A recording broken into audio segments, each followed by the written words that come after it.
पंजाब में बढ़ती चुनौतियों पर आरएसएस की नजर, नशा और धर्मांतरण पर जताई चिंता। चंडीगढ़ में आयोजित पत्रकार वार्ता के दौरान राष्ट्रीय स्वयं सेवक संघ यानी कि आरएसएस के सह प्रचार प्रमुख प्रदीप जोशी ने संघ प्रतिनिधि सभा से जुड़े विषयों एवं पंजाब में चल रहे सामाजिक कार्यों को लेकर विस्तार से जानकारी दी है। उन्होंने बताया कि आरएसएस जो है राज्य में 145 से अधिक गैर सरकारी संगठनों के साथ मिलकर नशा विरोधी अभियान को मजबूती से आगे बढ़ा रहा है। उन्होंने कहा कि पंजाब में नशे की समस्या एक गंभीर सामाजिक चुनौती है, जिसे जड़ से खत्म करने के लिए समाज के हर एक वर्ग को एक साथ आना होगा। इसी उद्देश्य से संघ के द्वारा जागरूकता अभियान, काउंसलिंग सेशन और युवाओं के लिए प्रेरणादायक कार्यक्रम आयोजित किए जा रहे हैं। इन अभियानों के माध्यम से युवाओं को नशे से दूर रहकर सकारात्मक जीवन अपनाने के लिए प्रेरित किया जा रहा है। और इसी के साथ उन्होंने धर्मांतरण के मुद्दे पर भी चिंता जताई है। उनका कहना है कि समाज में जागरूकता की कमी और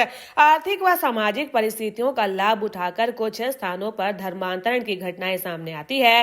इस विषय पर समाज को सजग रहने और आपसी एकता बनाए रखने की आवश्यकता है। उन्होंने ये जोर दिया कि जागरूकता और संवाद के माध्यम से ही इस तरीके की चुनौतियों का समाधान संभव है। सभा के बारे में यहाँ सभी पत्रकारों के सामने उसके बारे में जानकारी देना, वृत्त रखना, उसकी भावनाओं को पहुँचाना, देश के संघ विचार से जुड़े हुए सब लोग मिलकर जिसका चिंतन मंथन किया है उसको पहुंचाने के लिए आज ये पत्रवार्ता हुई थी। सब पत्रकार बंधुओं का मैंने यहाँ पर स्वागत किया और उसका वृत्त रखने का प्रयत्न किया।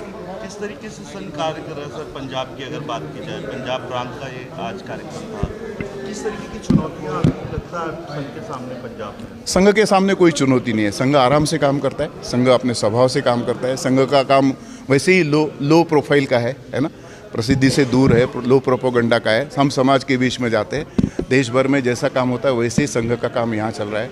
अभी जो हमारे संघ शताब्दी के कार्यक्रम हुए, मैंने कहा 1000 से ज़्यादा कार्यक्रम सब मिलकर हमारे हो चुके हैं और उसके अनुभव के आधार पर संघ के सामने कोई एक प्रकार से चुनौती नहीं। हाँ, समाज के सामने जो चुनौतियाँ समाज जो व्यक्त करता है उसमें मतांतरण है, ड्रग्स के विषयों के बारे में, माइग्रेशन, यूथ माइग्रेशन, ये 3 विषय समाज के बीच में आते हैं। आपने कहा एक विशेष वर्ग को टारगेट किया जा रहा है, एक उदाहरण भी दिया आपने पंजाब में कि ज़्यादा धर्मांतरण जी, क्या रीज़न आपको लगता है? तो वो तो एक प्रकार से विक्टिम वो बनाया गया, समाज की व्यवस्था में दूर हो गए, समाज में सब मिलकर हाथ पकड़कर चलने का स्वभाव कम हो गया।